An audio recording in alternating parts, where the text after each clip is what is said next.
Hey everyone, before I get started, I just want to remind you that if you like my content, hit that like button, subscribe to my channel, and then join the Militia Man and Crew Patreon community by clicking the link in the caption. Hey everybody, Militia Man here. Hope everybody's doing good. It is Tuesday afternoon, early evening, and I've got a few things we want to talk about. I guess earlier today, the central bank came out. Ali Allah says that they had some packages. Those three packages that they launched created an environment that stabilized the dollar exchange rate. So that was interesting that he showed up today. Because usually when he shows up, there's a reason for it. Okay, as we all know, that his position is somewhat temporary, as far as we can tell. He has a new deputy that's working with him, but besides that, not the most important thing about the whole evening. But those three packages created an environment that stabilized the dinar and the dollar relationship. So that's all good. He goes on and says that the amount of reserves that they've acquired from the oil sales is really astonishing. So they've got up to about $115 billion in reserves, which is one of his key points.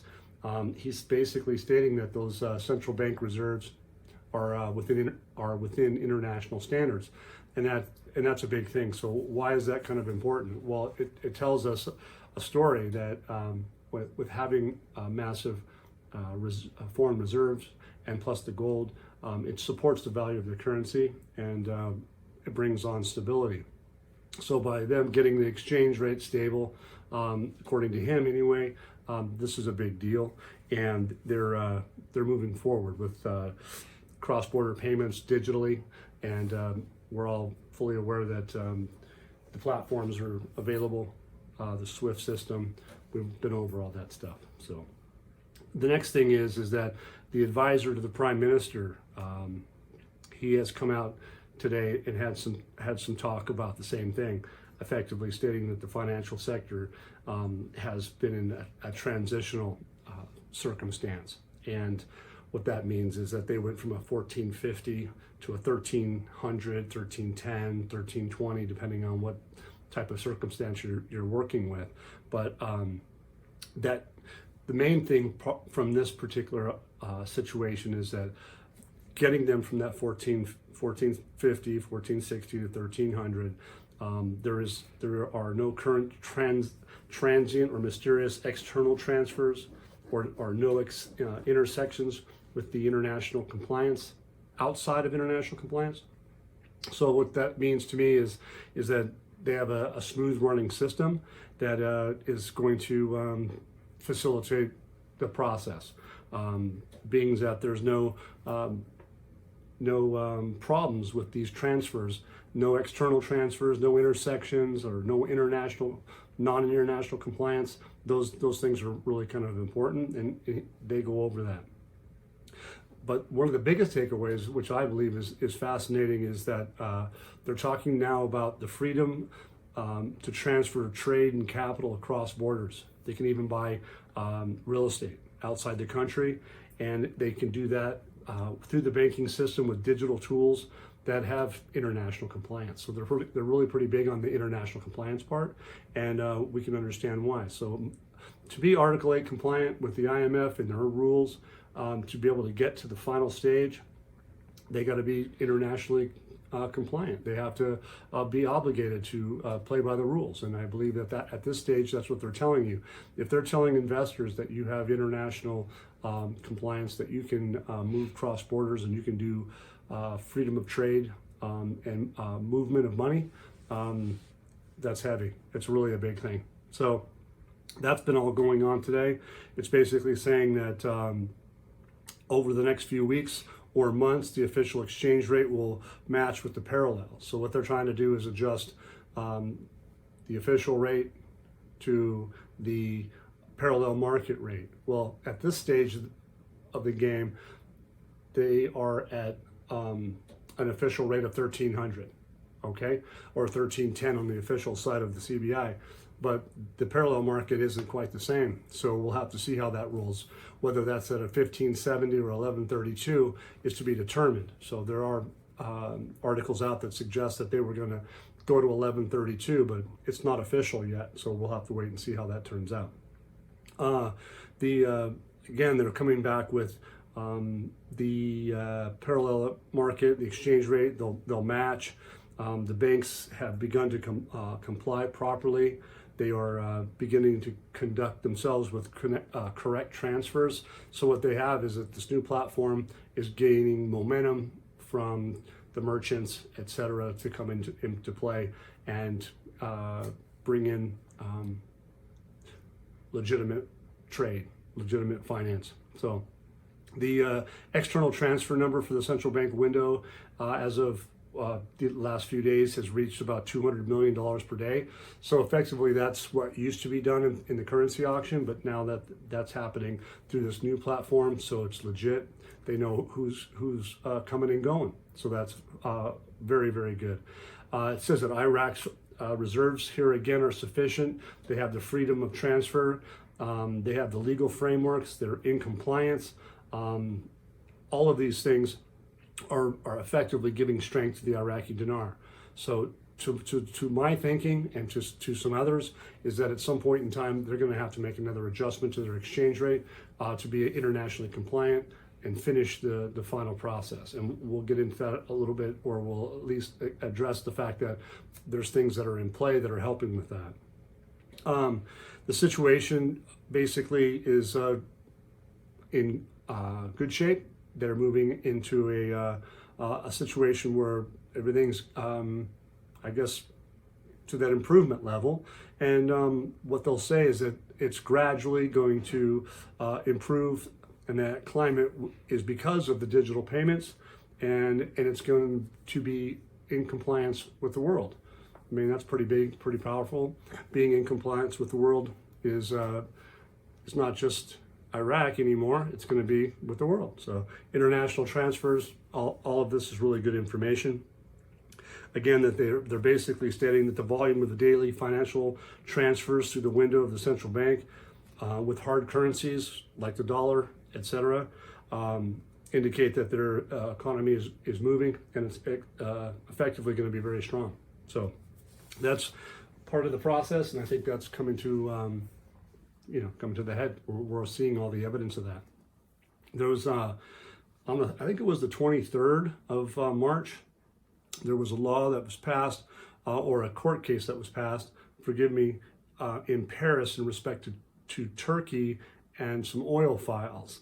And they've judged that Iraq was in favor of this judgment, that Turkey could no longer get oil from Iraq in the way that it was doing it in the past, and that oil needs to be adjusted accordingly to reflect Iraq's wealth.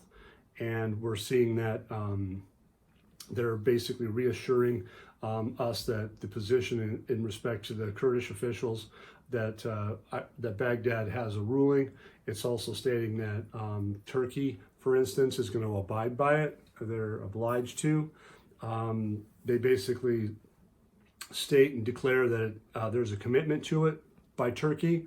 So Turkey's aware of the judgment, get it, understand it, and it's going to set the stage for them. The oil monies from that export will be monitored and given back to Baghdad and to the people of Iraq. It basically states that the revenues, the way it'll work, will go to the federal bank, and then later in return it'll be given to the authorized party, which is the Federal Ministry of Finance.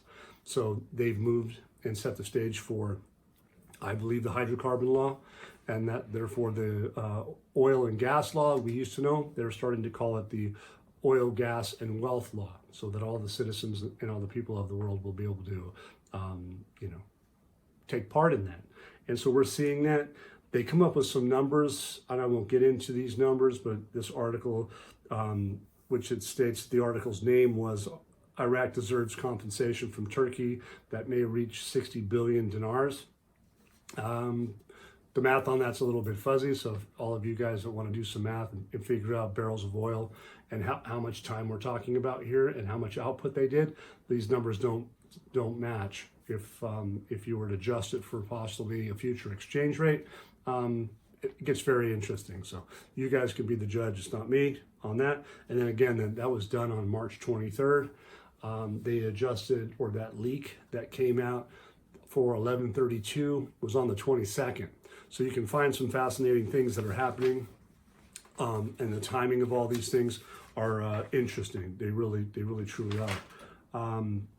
Basically, at the end of that, it says Iraq retains its constitutional powers and sovereignty over all of its wealth, and that was today. So they did the judgment on the 23rd, but now they're telling you about it today. So that's a really good situation. The other thing that comes out really interesting too is that the President of the Republic, Abdul Latif Jamal Rashid, stressed the need to expedite the approval of the oil and gas law. Well, we just got through talking about it. They've changed this oil and gas law to be the oil and gas and wealth law. So we'll see how this comes into play. It looks like what is happening is that there is a need to expedite the approval of the oil and gas law in a way that guarantees the Iraqis, the enjoyment of their national wealth. And that's what that law was talking about, changing the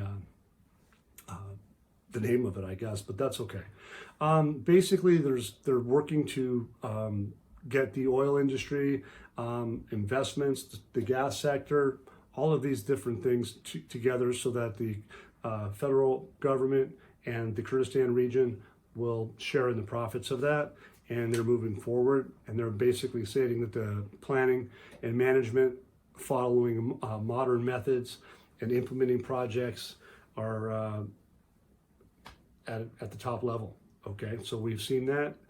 They've got appropriate mechanisms in place for the gas wealth in the country. They don't want to waste it.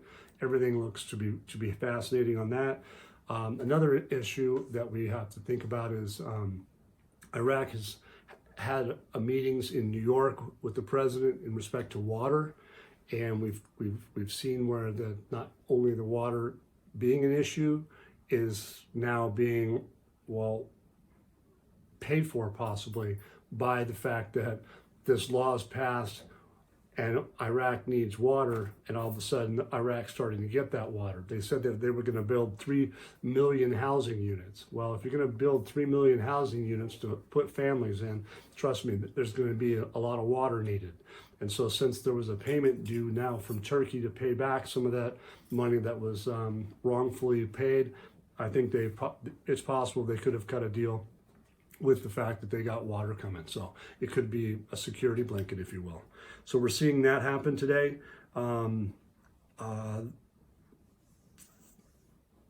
Basically,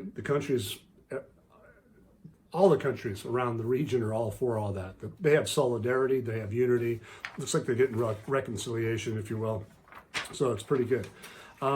Everybody knows that we need water. They're saying climate change. They're saying all these different things, food insecurity. So what do you need? You need water for climate change, desertification, whatever they call that.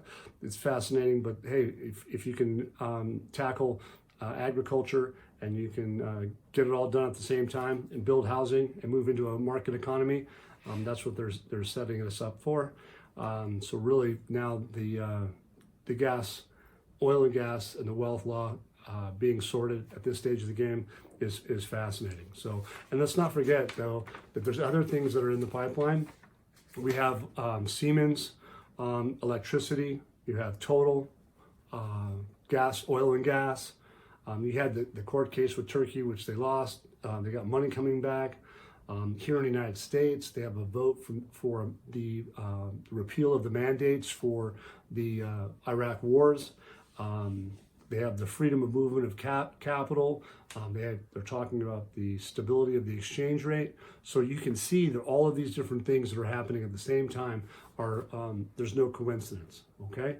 And effectively what we're expecting from them is to talk about their budget. They're gonna have to have an exchange rate for that budget, and they've sort of delayed it on and on and on. But here we are. We're waiting to see if this comes to fruition in a very short period of time. So I hope you guys enjoyed it. Enjoy it, and if you do enjoy it, come on into Patreon with the crew. We have Samson, we have all the team that are in there, and we have the free Discord. So please come join us and see what we have, because the content, what we have on a daily basis, is really key, and it's really good stuff. And we have some of the best in the world. So come join us. We'll see you soon.